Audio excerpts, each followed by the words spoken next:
ಶಿವರಾತ್ರಿಗೆ ಈ ಹುರ್ಗಡ್ಲೆ ಕಡಲೆನ ಮಾಡ್ತಾರೆ. ತುಂಬ ಟೇಸ್ಟಿಯಾಗಿರುತ್ತೆ. ನೀವು ಕೂಡ ಒಮ್ಮೆ ಮಾಡಿ ನೋಡಿ. ನಾನು ಈ ರೆಸಿಪಿನ ಶೇರ್ ಮಾಡ್ತಾ ಇದ್ದೀನಿ. ಎಲ್ಲರಿಗೂ ನಮಸ್ಕಾರ. Welcome back to Shweta's blog. ಈಗ ಒಂದು ಬಾಣಲಿನ ಬಿಸಿಗಿಟ್ಕೊಂಡು ಒಂದು ಬಟ್ಲಾಗೋಷ್ಟು ಹುರ್ಗಡ್ಲೆನ ಹಾಕ್ಕೊಂಡಿದ್ದೀನಿ. ಎಣ್ಣೆನ ಹಾಕದೆ ಡ್ರೈ ರೋಸ್ಟ್ನ ಮಾಡ್ಕೋಬೇಕು. ನಂತರ ಉರಿ ಕಡಿಮೆ ಕೊಟ್ಟು ಈ ರೀತಿಯಾಗಿ ಹುರ್ಗಡ್ಲೆನ ಹುರ್ಕೋಬೇಕು. ಹುರ್ಗಡ್ಲೆನ ಹುರ್ಕೊಳ್ಳೋದ್ರಿಂದ ಒಂದು ಒಳ್ಳೆ ಸಾಫ್ಟ್ ಹಾಗೆಯೇ ಕ್ರಿಸ್ಪಿನೆಸ್ ಬರೋದ್ರಿಂದ ಹುರ್ಗಡ್ಲೆ ಬೇಗ ಪುಡಿ ಆಗುತ್ತೆ. ಇದ್ರ ಜೊತೆಗೆ 2 ಏಲಕ್ಕಿನ ಹಾಕೋತಾ ಇದ್ದೀನಿ. ಏಲಕ್ಕಿ ಪುಡಿನೂ ಕೂಡ ಬಳಸ್ಕೋಬೋದು. ನಾನಿಲ್ಲಿ ಏಲಕ್ಕಿನ ಡೈರೆಕ್ಟಾಗಿ ಈ ರೀತಿ ಹುರ್ಗಡ್ಲೆ ಒಳಗಡೆ ಹಾಕಿದಾಗ ಸ್ವಲ್ಪ ಬೆಚ್ಚಗಾಗತ್ತೆ ಅಂತ ಹೇಳಿ. ಇನ್ನು ಹುರ್ಗಡ್ಲೆನೂ ಕೂಡ ಹುರಿದಿದ್ದಾಗಿದೆ ನೋಡ್ಬೋದು. ಈ ರೀತಿಯಾಗಿ ಹುರ್ಕೊಂಡಿದ ನಂತರ ಇದನ್ನು ಒಂದು ತಟ್ಟೆಗೆ ಎತ್ತಿಟ್ಕೊಂಡು ಬಿಡೋಣ.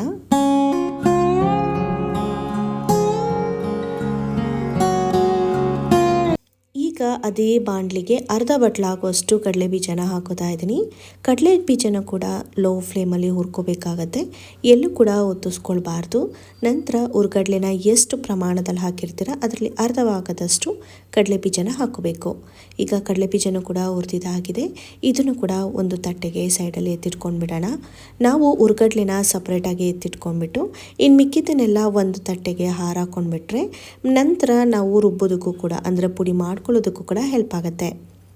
ಈಗ ಅದೇ ಬಾಣಲಿಗೆ ನಾನು 2 ಸ್ಪೂನ್ ಆಗೋಷ್ಟು ಕಪ್ ಎಳ್ಳನ್ನು ತೊಗೊಂಡಿದ್ದೀನಿ. ನಿಮಗೆ ಬೇಕಂದರೆ 1 ಸ್ಪೂನ್ ಬಿಳೆ ಎಳ್ಳು 1 ಸ್ಪೂನ್ ಕಪ್ ಎಳ್ಳನ್ನು ಕೂಡ ತೊಗೊಳ್ಬೋದು. ನಾನಿವಾಗ ಕಪ್ ಎಳ್ಳು ಉರಿಯುವಾಗ ಚಿಟಪಟ ಅನ್ನೋಕ್ಕೆ ಶುರು ಆಗಿದ ತಕ್ಷಣವೇ ಇದಕ್ಕೆ 2 ಸ್ಪೂನ್ ಆಗೋಷ್ಟು ಗಸಗಸೆನ ಹಾಕೋತಾ ಇದ್ದೀನಿ. ಗಸಗಸೆನ ಹಾಕಿ ಒಂದು ಸತಿ ಕೈ ಆಡೋಷ್ಟರೊಳಗೆ ಸ್ಟವ್ನ ಆಫ್ ಮಾಡ್ಕೋಬೇಕು. ಯಾಕಂದರೆ ಆಲ್ರೆಡಿ ಬಾಣಲಿ ಬಿಸಿ ಇರುತ್ತೆ ನೋಡಿ, ಇದರಲ್ಲೇ ನೀಟಾಗಿ ಹುರ್ಕೊಳ್ಳುತ್ತೆ. ಸೊ ಸ್ಟವ್ ಆಫ್ ಮಾಡಿಕೊಂಡು ನಂತರ ನಾವು ನೀಟಾಗಿ ಫ್ರೈ ಮಾಡ್ಕೋಬೇಕು. ಇಲ್ಲಾಂದರೆ ಒತ್ತೋಂಥ ಚಾನ್ಸಸ್ ಇರುತ್ತೆ. ಈಗ ಎಳ್ಳು ಮತ್ತು ಗಸಗಸೆ ಎರಡೂ ಕೂಡ ಹುರಿದಿದ್ದಾಗಿದೆ ನೋಡ್ಬೋದು. ಇನ್ನು ಇದನ್ನು ಕೂಡ ಸೈಡಿಗೆ ಎತ್ತಿಟ್ಕೊಂಡು ಬಿಡೋಣ.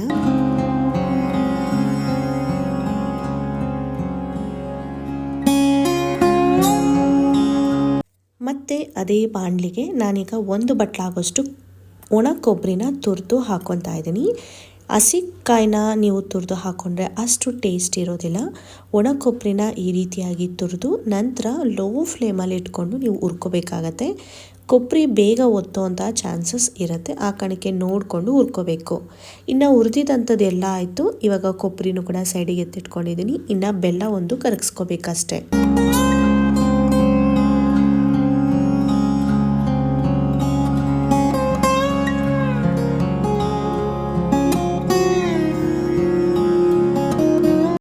ಈಗ ಒಂದು ಮಿಕ್ಸಿ ಜಾರ್ನ ತಗೊಂಡು ಹುರಿದಿರುವಂಥ ಹುರ್ಗಡ್ಲೆ ಹಾಗೆ ಏಲಕ್ಕಿ ಎರಡನ್ನೂ ಕೂಡ ಹಾಕ್ಕೊಂಡು ಫಸ್ಟು ಫೈನ್ ಪೌಡರ್ನ ಮಾಡ್ಕೋಬೇಕು. ಅಂದರೆ ತುಂಬ ಸಣ್ಣದಾಗಿ ರುಬ್ಕೋಬೇಕು.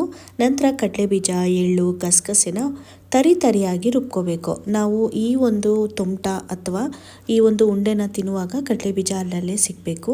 ನಂತರ ಇವಾಗ ಒಂದು ತಟ್ಟೆಗೆ ರುಬ್ಬಿರುವಂಥ ಹುರ್ಗಡ್ಲೆ ಕಡಲೆ ಬೀಜ ಎಳ್ಳು ಗಸಗಸೆ ಜೊತೆಗೆ ಹುರಿದಿರುವಂಥ ಕೊಬ್ಬರಿನ ನಾವು ರುಬ್ಬಕ್ಕೆ ಹೋಗಬಾರ್ದು.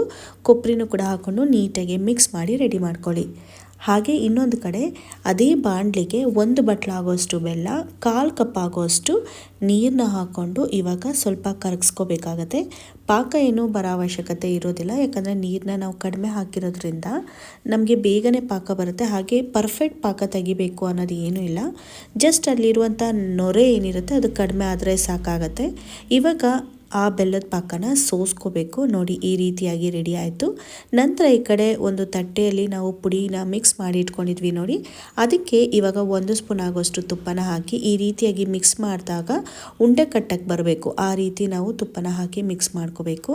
ನಂತರ ನಮಗೆ ಆ ಪೌಡರ್ಗೆ ಎಷ್ಟು ಪಾಕ ಬೇಕೋ ಅದ್ರ ತಕ್ಕಂತೆ ನೋಡಿಕೊಂಡು ಮಿಕ್ಸ್ ಮಾಡ್ಕೋಬೇಕು. ಈ ರೀತಿ ಮಿಕ್ಸ್ ಮಾಡಿಕೊಂಡು ನಮಗೆ ಉಂಡೆ ಕಟ್ಟೋದಕ್ಕೆ ಅಥವಾ ಲಡ್ಡು ಕಟ್ಟೋ ಕನ್ಸಿಸ್ಟೆನ್ಸಿ ಬರೋವರೆಗೂ ನೀಟಾಗಿ ನಾವು ಮಿಕ್ಸ್ ಮಾಡ್ಕೋಬೇಕು. ಈ ಲಡ್ಡು ಏನಾದರೂ ನಿಮಗೆ ತುಂಬ ಸಾಫ್ಟಾಗಿ ಬೇಕು ಅಂದರೆ ಪಾಕ ಮಾಡುವಾಗ ಇನ್ನೊಂದು ಚೂರು ಒಂದು 3 ಸ್ಪೂನ್ ಆಗೋಷ್ಟು ನೀರನ್ನ ಜಾಸ್ತಿ ಹಾಕೋಬೇಕಾಗತ್ತೆ.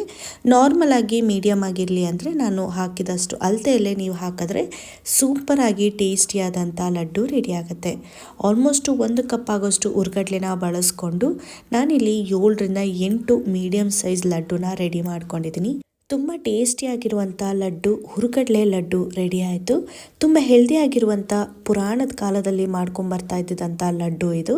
ನೀವು ಕೂಡ ಒಮ್ಮೆ ಟ್ರೈ ಮಾಡಿ. ಇನ್ನು ನೀವು ಕೂಡ ಶಿವರಾತ್ರಿ ಹಬ್ಬದ ದಿನ ಈ ರೀತಿಯಾಗಿ ಲಡ್ಡು ಅಥವಾ ತುಂಬಿಟ್ಟನ್ನ ಮಾಡ್ತೀರಾ ಅನ್ನೋದಾದರೆ ಕಮೆಂಟ್ ಬಾಕ್ಸಲ್ಲಿ ತಿಳಿಸಿ. ಇನ್ನು ಈ ವಿಡಿಯೋ ಇಷ್ಟ ಆಯ್ತಂದರೆ ಪ್ಲೀಸ್ ಒಂದು ಲೈಕ್ನ ಕೊಡಿ. ಇನ್ನು ನನ್ನ ಚಾನಲ್ಗೆ ಸಬ್ಸ್ಕ್ರೈಬ್ ಆಗಿಲ್ಲ ಅಂದರೆ ಸಬ್ಸ್ಕ್ರೈಬ್ ಆಗಿ. ನೆಕ್ಸ್ಟ್ ವಿಡಿಯೋದಲ್ಲಿ ಡಿಫ್ರೆಂಟ್ ಆದ ರೆಸಿಪಿ ಜೊತೆಗೆ ಸಿಗ್ತೀನಿ. ಅಲ್ಲಿವರೆಗೂ ಟೇಕ್ ಕೇರ್. ಬಾಯ್.